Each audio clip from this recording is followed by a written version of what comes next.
जय जिनेन्द्र। मंगलाचरण। नमो अरिहंताणं, नमो सिद्धाणं, नमो आयरियाणं, नमो उवझायाणं, नमो लोये सवसाहुणम्। मोक्षमार्गस्य नेतारं वेतारं कर्म भूभृतां ज्ञातारं विश्वतत्त्वानां वंदे तद्गुणलब्धये।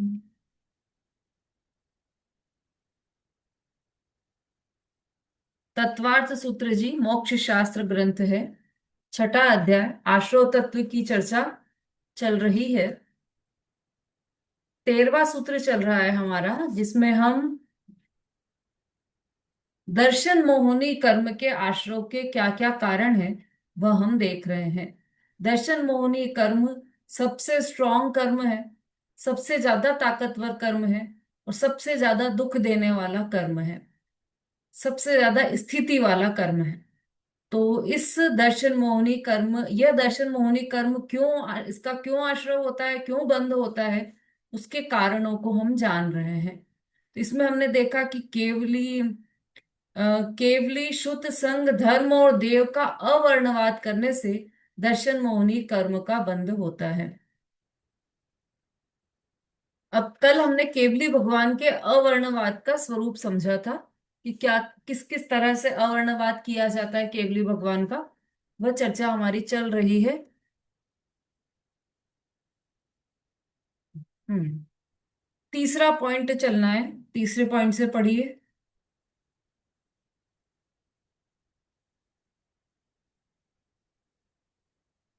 रेखा जी।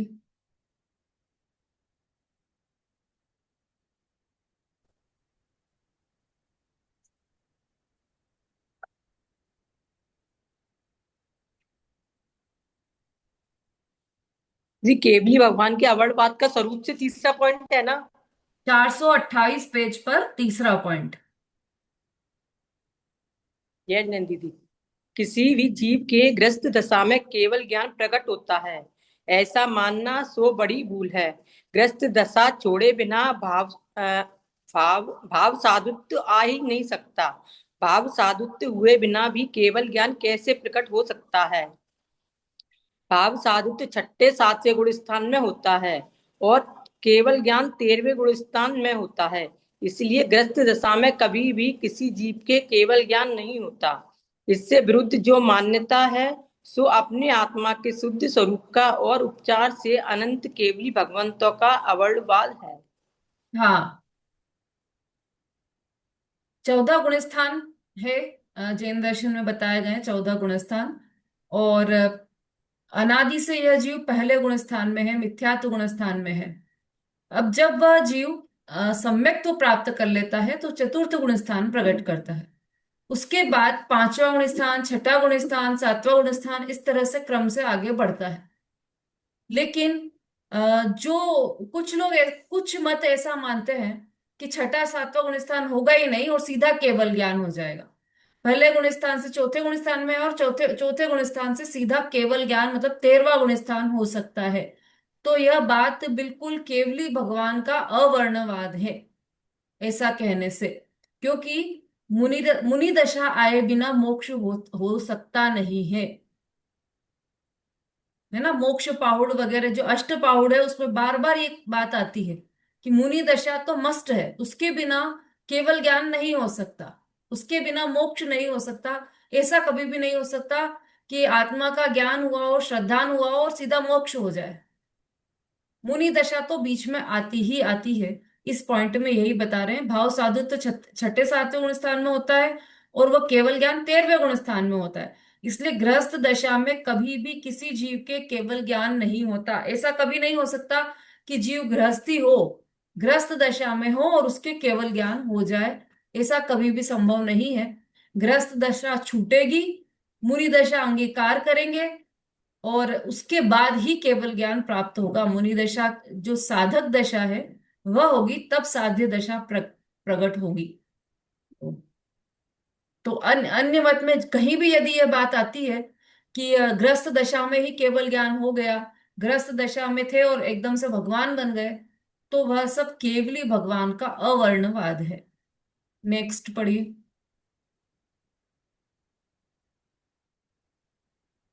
छद्मस्त जीवों के जो ज्ञान दर्शन उपयोग होता है वह ज्ञेय सन्मुख होने से होता है। इस दशा में एक ज्ञेय से हटकर दूसरे ज्ञेय की तरफ प्रवृत्ति करता है। ऐसी प्रवृत्ति के बिना आ रहे अभी ऐसे छद्मस्त जीव का ज्ञान प्रवृत्त नहीं होता। इससे पहले चार ज्ञान पर्यंत के कथन में उपयोग शब्द का प्रयोग उसके अर्थ के अनुसार, उपयोग के अन्वयार्थ के अनुसार कहा जा सकता है, परंतु केवल ज्ञान और केवल दर्शन तो अखंड अविच्छिन्न है, उसको ज्ञेय सन्मुख नहीं होना पड़ता। अर्थात केवल ज्ञान और केवल दर्शन को एक ज्ञेय से हटकर दूसरे ज्ञेय की तरफ नहीं लगाना पड़ता। केवली भगवान के केवल दर्शन और केवल ज्ञान का एक साथ ही होते हैं। फिर भी ऐसा मानना सो मिथ्या मान्यता है। केवली भगवान के तथा सिद्ध भगवान के जिस समय ज्ञान उपयोग होता है तब दर्शनोपयोग नहीं होता, और जब दर्शनोपयोग होता है तब ज्ञानोपयोग नहीं होता। ऐसा मानना कि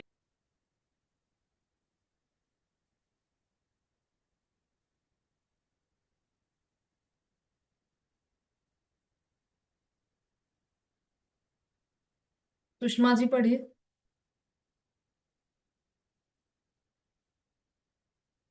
हाँ, दीदी जय जिनेन्द्र। फिर भी ऐसा मानना तो यही से है। फिर भी ऐसा मानना तो मिथ्या मान्यता है कि केवली भगवान के तथा सिद्ध भगवान के जिस समय ज्ञानोपयोग होता है तब दर्शनोपयोग नहीं होता, और जब दर्शनोपयोग होता है तब ज्ञानोपयोग नहीं होता। ऐसा मानना कि केवली भगवान को तथा सिद्ध भगवान को केवल ज्ञान प्रकट होने के बाद जो अनंत काल है उसके अर्घ काल उसके अर्घ काल में ज्ञान के कार्य बिना और अर्ध काल दर्शन के कार्य बिना व्यतीत करना पड़ता है। ठीक है क्या? नहीं, यह मान्यता भी न्याय विरुद्ध ही है। इसलिए ऐसी खोटी मिथ्या मान्यता रखना सो अपने आत्मा के शुद्ध स्वरूप का और उपचार से अनंत केवली भगवानों का अवर्णवाद है। हम्म। छद्मस्त जीवों के जो ज्ञान दर्शन उपयोग होता है, उपयोग की चर्चा की थी हमने, कौन से अध्याय में की थी उपयोग की चर्चा? पहले पहले में ही था मति श्रुति जहाँ मति श्रुति ज्ञान हुआ था शब्द। दूसरे अध्याय में हमने उपयोग की दूसरे चर्चा अध्याय की में। थी। और उपयोग के दो भेद देखे थे हमने, ज्ञानोपयोग और दर्शनोपयोग। दर्शनोपयोग। लघु जैन सिद्धांत प्रवेशिका में भी हम उपयोग की चर्चा कर चुके हैं। उसमें भी ये सब हम्म, बातें डिटेल से हम पढ़ चुके हैं। दर्शनोपयोग क्या होता है, ज्ञानोपयोग क्या होता है, ये सारा आप लोग एग्जाम भी दे चुके हैं। तो जब भी ज्ञान होगा तो वह दर्शन दर्शन पूर्वक होगा, ज्ञानोपयोग होगा तो वह दर्शनोपयोग होगा, दर्शनोपयोग पूर्वक होगा। लेकिन किसको? छद्मस्त को, संसारी जीवों को। संसारी जीवों को किसी भी चीज का, किसी भी वस्तु का ज्ञान होता है तो उसके पहले उसका दर्शन होता है। आवाज आ रही है सबको? हम्म, हम्म, और किंतु केवल ज्ञानी के ज्ञानोपयोग और दर्शनोपयोग एक साथ होते हैं, युगपत होते हैं। युगपत मतलब एक साथ, एक ही समय में, एक ही काल में होते हैं। उसी समय दर्शनोपयोग भी होता है, उसी समय ज्ञानोपयोग भी होता है। क्योंकि केवल ज्ञान की जो एक एक समय की पर्याय है वह अपने आप में परिपूर्ण है। उनके केवल ज्ञान में एक भी वस्तु बाकी नहीं रहती। तीन लोग और तीन लोग का, तीन लोग और तीन काल का दर्शन भी उसी समय होता है, ज्ञान भी उसी समय होता है। आत्म श्रद्धा मतलब अनंत गुण जो आत्मा के हैं, प्रत्येक गुण प्रति समय अपना कार्य करते हैं। ठीक है, तो जो दर्शनोपयोग है उसका कार्य रुक जाए और ज्ञानोपयोग का कार्य हो, या फिर जब ज्ञानोपयोग का कार्य रुक जाए और फिर दर्शनोपयोग का कार्य हो, ऐसा केवली भगवान के नहीं होता है। क्योंकि उनके तो अनंत गुणों का परिणमन शुद्ध चल रहा है, और प्रत्येक गुण का परिणमन, प्रत्येक गुण का कार्य प्रति समय हो रहा है। तो ऐसा नहीं हो सकता कि उनके आधे, देखो इसमें लिखा है ना अर्ध, अर्ध काल में, मतलब केवल ज्ञान का जो अनंत काल है उसमें अर्ध काल में तो दर्शन हो और अर्ध काल में ज्ञान हो, ऐसा नहीं होगा। अब अर्ध काल कहाँ से आया? क्योंकि एक समय में दर्शन होगा, अगले समय में ज्ञान होगा, एक समय में दर्शन होगा, फिर अगले समय में ज्ञान होगा। ऐसा ऐसा करेंगे तो आधा आधा हो गया ना, बढ़ गया ना, 2/2 का रेशो हो गया ना। 2 डिवाइडेड मतलब आधा उसका, 1/2 हो गया। आधा हिस्सा हो गया ना दर्शन का, और आधा हिस्सा हो गया ज्ञान का। तो ऐसा नहीं होता है, केवली भगवान के एक साथ ही युगपत ही होते हैं दर्शन और ज्ञान। देखिए, छन्मस्त जीवों के जो ज्ञान दर्शन उपयोग होता है, वह ज्ञेय सन्मुख होने से होता है। अब जो संसारी जीव है, वो ज्ञेय के सन्मुख है, और जो केवल ज्ञान है वो आत्म सन्मुख है। तो जब ज्ञेय के सन्मुख होगा तो इस दशा में एक ज्ञेय से हटकर दूसरे ज्ञेय की तरफ प्रवृत्ति करता है। इसे ज्ञप्ति परिवर्तन भी कहा जाता है। मतलब हम जान रहे हैं, तो जैसे अभी जान रहे हैं, तो अभी हम जान रहे हैं कि ये मोबाइल है और इस पर क्लास चल रही है, ये जान रहा है ना। फिर यहाँ से हटी नजर, तो फिर हमने पास में देखा तो ये यहाँ पर दरवाजा है, या यहाँ पर दीवार है, या यहाँ पर अलमारी है, जो भी है आसपास। तो फिर उससे हटे, फिर तीसरी चीज पे गए। ऐसा ऐसा होता है ना, क्रम क्रम से ज्ञान होता है, उसे कहते हैं ज्ञप्ति परिवर्तन। एक के बाद एक ज्ञान होता है। ये यहाँ पर कह रहे हैं, एक ज्ञेय से हटकर दूसरे ज्ञेय की तरफ प्रवृत्ति करता है। ऐसी प्रवृत्ति के बिना छद्मस्त जीव का ज्ञान प्रवृत्त नहीं होता। ऐसा नहीं होता कि वो एक साथ सब जान ले, यहाँ बैठा है और पूरे घर में जो चल रहा है वो उसको सबको एक साथ जान ले, ऐसा नहीं होता, एक के बाद एक जानता है। तो इसे ही ज्ञप्ति परिवर्तन किस कहते हैं, और इसे ही कहते हैं कि एक ज्ञेय से हटकर दूसरे ज्ञेय की तरफ प्रवृत्ति करना। इसी से पहले चार ज्ञान पर्यंत के कथन में उपयोग शब्द का प्रयोग उसके अर्थ के अनुसार, उपयोग के अन्वयार्थ के अनुसार कहा जा सकता है। पहले चार ज्ञान कौन से हैं? चलिए, शोभा जी बताइए। हाँ, बहुत दिनों बाद दिखाई दिया आप। दीदी अनम्यूट। जय जी नहीं। दीदी मेरी तबीयत ठीक नहीं थी, मैं हॉस्पिटल में एडमिट थी बहुत अरे, दिन। अच्छा, क्या हो गया आपको? वो डिहाइड्रेशन बहुत ज्यादा हो गया था मेरे को, बहुत ही ज्यादा। तो अभी मैं हैदराबाद आई हूँ अपना चेकअप कराने, फुल चेकअप कराने, तो यही 15 दिन। अच्छा। ओ, हाँ। अच्छा। हाँ, वो चार ज्ञान है, मति श्रुति अवधि और मन पर्याय। हाँ, बहुत बढ़िया। चार ज्ञान है, मति ज्ञान, श्रुति ज्ञान, अवधि ज्ञान और मनः पर्यय ज्ञान। तो अब इन चारों ज्ञान में क्या हुआ है, उपयोग शब्द का प्रयोग उसके अर्थ के अनुसार, उपयोग के अन्वयार्थ के अनुसार कहा जा सकता है। उपयोग मतलब एक जगह पर दृष्टि केंद्रित होना, ऐसा एक जगह पर केंद्रित होना, वो उपयोग है। तो मतलब वो उपयोग शब्द एक के बाद एक में लगना, तो ये चार ज्ञान में तो लागू पड़ जाएगा, लेकिन केवल ज्ञान और केवल दर्शन तो अखंड अविच्छिन्न है, उसको ज्ञेय सन्मुख नहीं होना पड़ता। अर्थात केवल ज्ञान और केवल दर्शन को एक ज्ञेय से हटकर दूसरे ज्ञेय की तरफ नहीं लगाना पड़ता।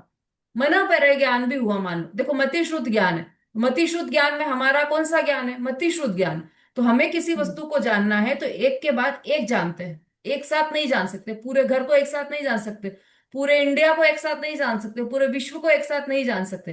तो हम क्या करते हैं कि अभी हम कमरा जान रहे हैं, उसके बाद दूसरा किचन जानेंगे, उसके बाद डाइनिंग रूम जानेंगे। इस तरह से एक के बाद एक जानता है, मति श्रुत ज्ञान है ना। अब अवधि ज्ञान, अवधि ज्ञान में भी क्रम पड़ता है। कैसे? कि जब अवधि ज्ञान लगाया तो पहले उसको जाना, अवधि ज्ञान को मतलब पहले मति ज्ञान हुआ, श्रुत ज्ञान हुआ, अवधि ज्ञान हुआ, ऐसा है ना। जैसे अवधि ज्ञान में ऐसा जाना कि सोधर्मेंद्र में इंद्र को अवधि ज्ञान हुआ कि अयोध्या में तीर्थंकर का, बालक तीर्थंकर का जन्म हुआ है, होने वाला है। अवधि ज्ञान से ऐसा जाना, तो वो उनका सिंहासन हिलता है ना, तो तब उन्होंने अवधि ज्ञान से जाना कि अरे मेरा सिंहासन क्यों हिला। तो उसमें भी क्रम पड़ा। अभी वो सभा को देख रहे थे, सभा में क्या चल रहा है इंद्र, और एकदम सभा में उनका सिंहासन कंपायमान हुआ, तो उनने फिर अवधि ज्ञान से जाना, तो उस एक वस्तु को जाना, तो उसमें भी क्रम पड़ा। इसी तरह से मन पर्य ज्ञान है, तो उसमें दूसरे के मन में स्थित रूपी पदार्थ को जाना, उसमें भी क्रम पड़ता है, एक के बाद एक जानते, एक साथ पूरा नहीं जान सकते। बिना क्रम वाला ज्ञान तो केवल ज्ञान है ना। तो अब उपयोग का अर्थ यदि लगाएंगे तो उपयोग का अर्थ वास्तविक अर्थ तो उन चारों में ही लगेगा, क्योंकि वहां पर एक से हटकर दूसरे ज्ञेय के सन्मुख जाते हैं। केवल ज्ञान और केवल दर्शन तो अखंड है, अविच्छिन्न है। यहाँ पर एक के बाद एक मतलब क्रम नहीं होता। केवली भगवान के केवल दर्शन और केवल ज्ञान एक साथ ही होते हैं। फिर भी ऐसा मानना सो मिथ्या मान्यता है कि केवल केवली भगवान के तथा सिद्ध भगवान के जिस समय ज्ञानोपयोग होता है तब दर्शनोपयोग नहीं होता, और जब दर्शनोपयोग होता है तब ज्ञानोपयोग नहीं होता। यदि कोई ऐसा माने तो वह मिथ्या मान्यता है, और वह केवल ज्ञान का, केवली का अवर्णवाद है।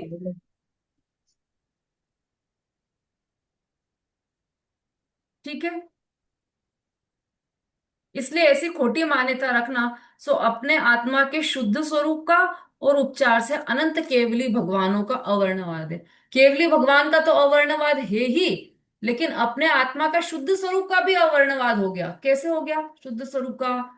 क्योंकि हमने ऐसा मान लिया ना कि आधे समय में तो दर्शन गुण कार्य कर रहा है, आधे समय में ज्ञान गुण कार्य कर रहा है। जिस समय दर्शन गुण कार्य कर रहा है उस समय ज्ञान गुण चुपचाप बैठा है, वो अपना कार्य नहीं कर रहा। जिस समय ज्ञान गुण कार्य कर रहा है उस समय दर्शन गुण अपना कार्य नहीं कर रहा है। तो ये हम अपने स्वरूप के बारे में भी झूठी मान्यता हो गई ना, क्योंकि हमारे अनंत गुण प्रति समय अपना अपना कार्य कर रहे हैं, एक समय भी चुपचाप नहीं बैठे हैं। लेकिन उनको ऐसा मान लेना कि वो आधे समय कार्य कर रहा है, तो वो अपने स्वरूप का भी अवर्णवाद हो गया। हाँ, नेक्स्ट पढ़िए, चौथे नंबर, पांचवें नंबर का पॉइंट। पांचवा, चतुर्थ गुण स्थान सम्यक दर्शन साथ ले जाने वाला आत्मा पुरुष पर्याय में ही जन्मता है, स्त्री रूप में कभी भी पैदा नहीं होता। इसलिए स्त्री रूप से कोई तीर्थंकर नहीं हो सकता, क्योंकि तीर्थंकर होने वाला आत्मा सम्यक दर्शन सहित ही जन्मता है, और इसलिए वह पुरुष ही होता है। यदि ऐसा मानो कि किसी काल में एक स्त्री तीर्थंकर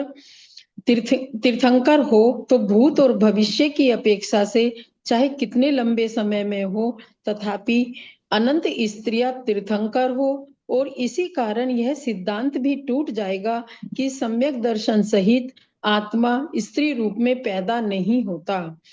इसलिए स्त्री को तीर्थंकर मानना सो मिथ्या मान्यता है, और ऐसा मानने वालों ने आत्मा की शुद्ध दशा का स्वरूप नहीं जाना।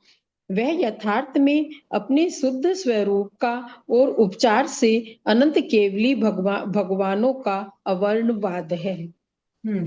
जब भी केवली भगवान का अवर्णवाद करते हैं तो उसमें अपने स्वरूप का भी अवर्णवाद हो ही जाता है ना। देखो, अब एक और क्या मान्यता है कि स्त्री पर्याय में मुक्ति हो जाती, स्त्री मुक्त, स्त्री भगवान बन जाती है।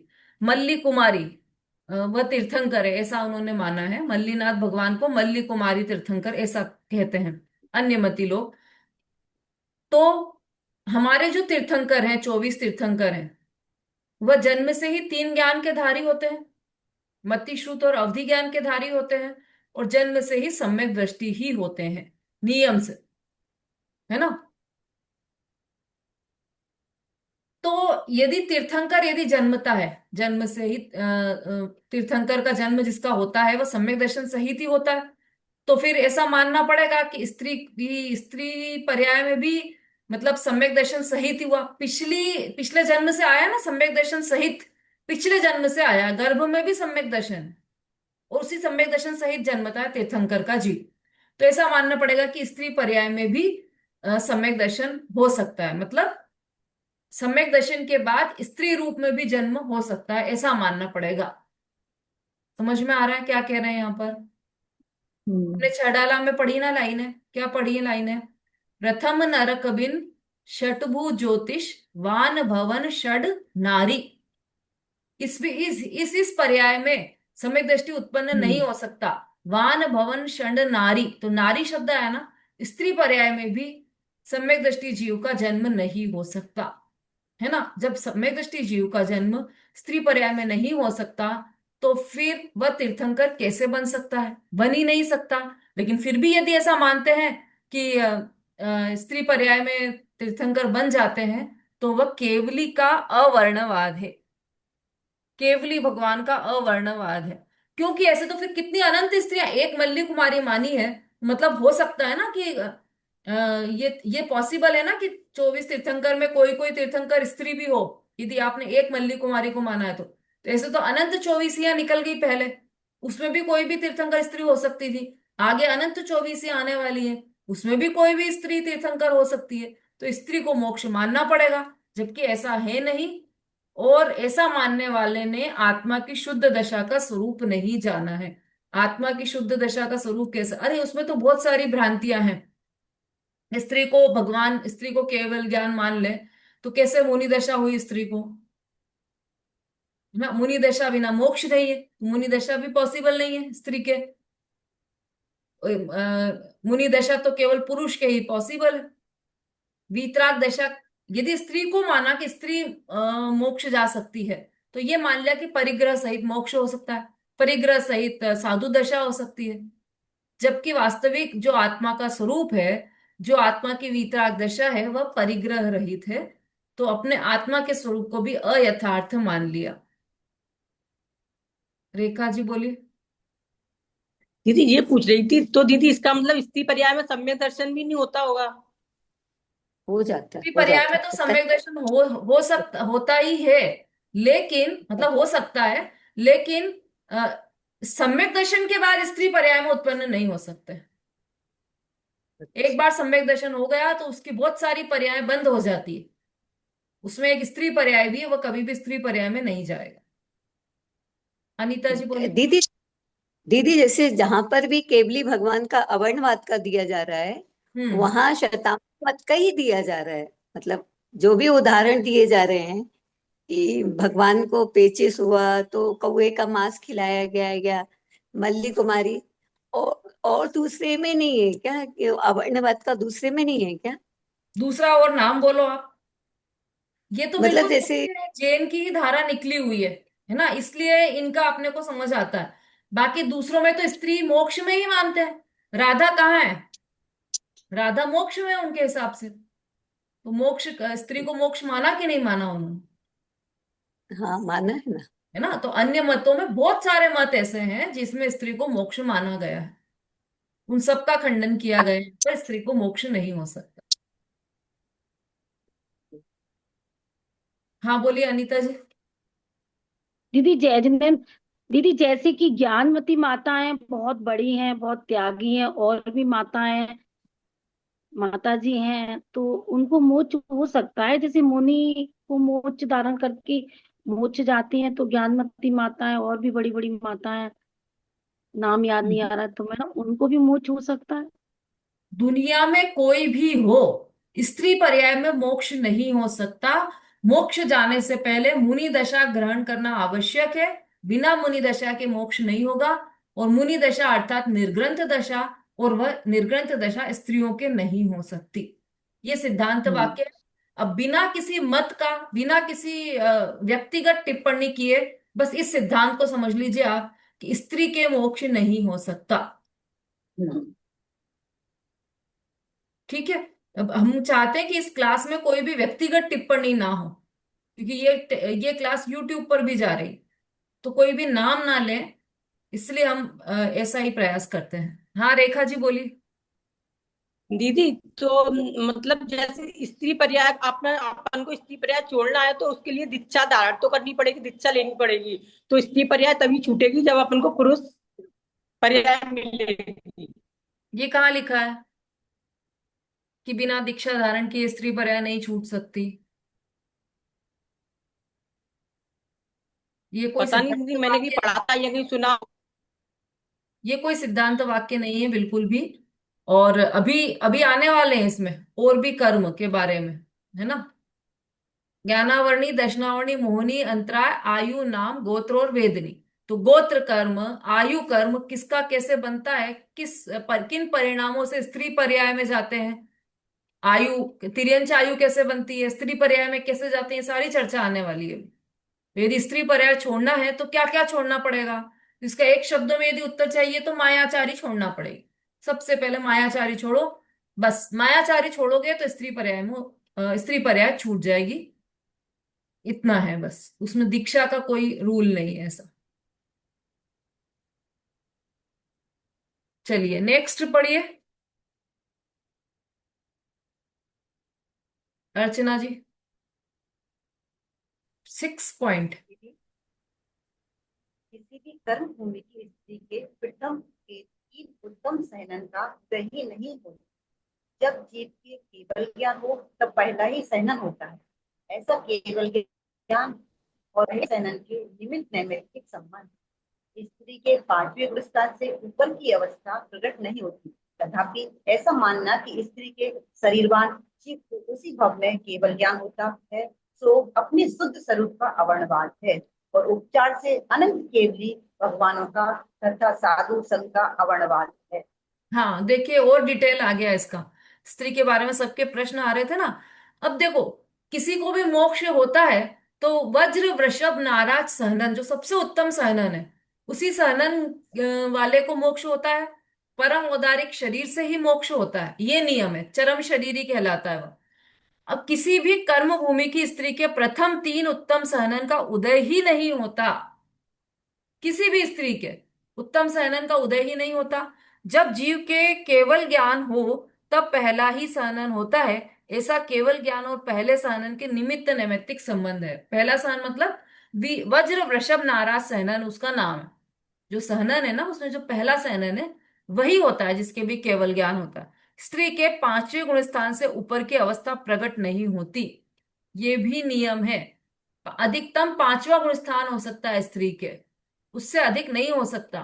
उसका कारण है कि छठा गुण स्थान है तो वहां पर तो निग्रंथ दशा वालों को ही है छठा गुण स्थान, तो और वो स्त्री के संभव नहीं है।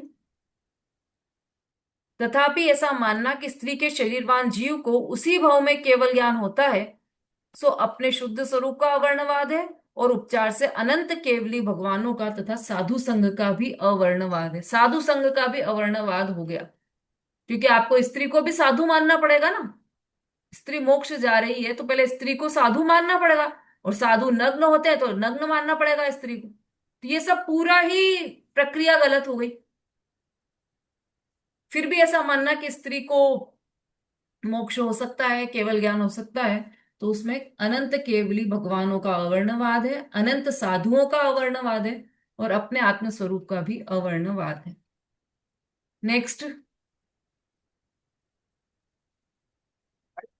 भगवान के दिव्य रूप देव मनुष्य त्रियन सब जीव अपनी अपनी भाषा में अपने अपने ज्ञान की योग्यता अनुसार समझते हैं। उस निरक्षर ध्वनि को ओंकार ध्वनि भी कहा जाता है। श्रोताओं के कर्ण प्रदेश तक वह ध्वनि न पहुंचे वहां तक वह अनक्षरी है, और जब वह श्रोताओं के कर्ण में प्राप्त हो तब वह अक्षर रूप होती है। हाँ तालु औष्ठ आदि के द्वारा हाँ, बोलिए, पढ़िए। तालु औष्ठ आदि केवली भगवान की वाणी नहीं खिलती, किंतु सर्वम निरक्षरी वाणी खिलती है। इससे विरुद्ध मानना सो आत्मा के शुद्ध स्वरूप का और उपचार से केवली भगवान का अवर्णवाद। भगवान की दिव्य ध्वनि को, ये कल ही प्रश्न आया था ना, देव मनुष्य तिर्यंत सर्व जीव अपने अपनी भाषा में अपने ज्ञान की योग्यता अनुसार समझते हैं। उस निरक्षर ध्वनि को ओंकार ध्वनि भी कहा जाता है। कल ही बात चल चुकी है हमारी। श्रोताओं के कर्ण प्रदेश तक वह ध्वनि न पहुंचे वहां तक वह अनक्षर ही है। अपने जब पांचवें अध्याय में पुद्गल द्रव्य का वर्णन समझा था, तब उसमें आया था ना भाषा। भाषा क्या है? पुद्गल के दो भेद हैं, उसमें भाषा कौन से भेद में आई है? या ये सिंपल भाषा में कोई मतलब सिंपल बात में, या कोई बताए कि भाषा मतलब क्या,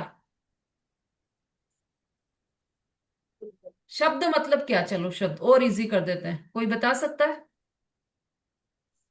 हाँ, शोभा जी बोली। दीदी उसके दो भेद बताए थे, अक्षरात्मक और अनक्षरात्मक। हम्म। हाँ, वो भाषा के भेद। जो मनुष्य त्रियंच की बोली है वो अक्षरात्मक बोली थी, और अनक्षत में केवली भगवान की जो दिव्य ध्वनि है अनक्षात्मक बोली थी। अनक्षरात्मक, हाँ ठीक है, सही बताया जय आपने। हाँ, अंजू जी जय बोली। जिनेन्द्र, जय जिनेन्द्र ये पुर्गल बरगड़ाएं हैं, पुर्गल हाँ की बरगड़ाएं भाषा। हाँ उद्गल हाँ, बन रहा है। इसका मतलब ये स्कंद का, स्कंद की पर्याय है। उद्गल परमाणु भी नहीं है भाषा, स्कंद की पर्याय है। तो जो शब्द बंद सूक्ष्म स्थूल संस्थान भेद तमस छाया तपोद्योत त्वंतश्च, ये वाला जो सूत्र हमने पढ़ा था, उसमें जो शब्द है वह स्कंद की पर्याय है, अणु की पर्याय नहीं है वो, है ना। तो वो पढ़ा था हमने वहां पर। तो ये जो भगवान की वाणी है वो निरक्षर वाणी है, उसमें अभी बताया ना शोभा जी ने, अनक्षरात्मक। उसमें जो दूसरा भेद है अनक्षरात्मक, वह उसमें इस दिव्य ध्वनि को लिया था। और जब श्रोताओं के कर्ण में पहुंच गई तो वो अपनी अपनी भाषा में कन्वर्ट हो जाती है। तालु ओष्ठ आदि के द्वारा केवली भगवान की वाणी नहीं कीर्ति, किंतु सर्वांग निरक्षरी वाणी कीर्ति। मुंह से नहीं बोलते, उनके होठ नहीं हिलते, उनकी जीभ नहीं हिलती, उनके पूरे सर्वांग से, पूरे शरीर से ओमकार ध्वनि निकलती है। तो फिर भी ऐसा मानना कि ये तो मतलब जो भगवान की दिव्य ध्वनि है उसको अक्षरात्मक मानना, यह भी केवली भगवान का अवर्णवाद है। हाँ, 8वां पॉइंट पढ़िए आरती जी। सातवें गुण स्थान से बंधक भाव नहीं होता, इसलिए वहां व्यवहार, विनय, व्रत आदि नहीं होते। ऐसा मानना कि केवली किसी का विनय करे या कोई जीव केवल ज्ञान होने के बाद गृहस्थ कुटुंबियों के साथ रहे या गृह कार्य में भाग लेता है, सो तो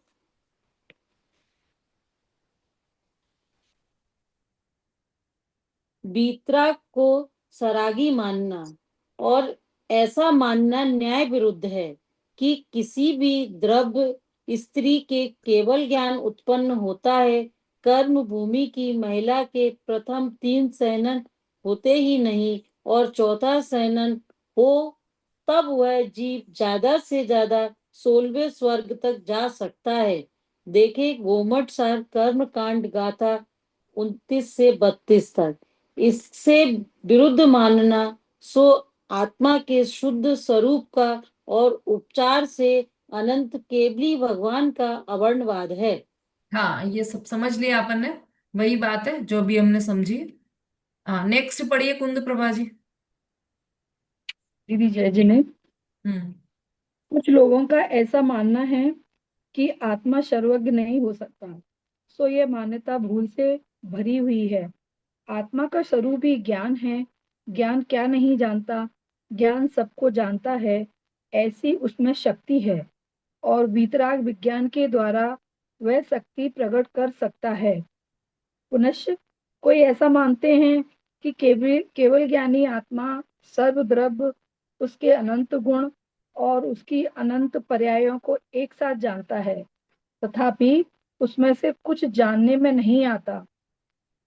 जैसे कि एक बच्चा दूसरे से कितना बड़ा, कितने हाथ लंबा, एक घर दूसरे घर से कितने हाथ दूर है, इत्यादि बातें केवल ज्ञान में मालूम नहीं होती, तो यह मान्यता सदोष है। इसमें आत्मा के शुद्ध स्वरूप स्वरूप का और उपचार से अनंत केवली भगवंतों का अवर्णवाद है। भावी काल में होनहार सर्व द्रव्य की सर्व पर्याय भी केवल ज्ञानी के वर्तमान ज्ञान में निश्चित रूप से प्रतिभाषित हैं। ऐसा न मानना वह भी केवली को न मानना है। देखिए, ये भी एक अलग मान्यता है। केवली भगवान को केवली नहीं मानना, सर्वज्ञ नहीं मानना, यह मान्यता कैसे, ये भूल से भरी हुई है। आत्मा का स्वरूप ही ज्ञान है, ज्ञान क्या नहीं जानता। अब कुछ लोग ऐसे होते हैं, वो ऐसा बोलते हैं कि ज्ञान सबको तो जान लेता है पर अपने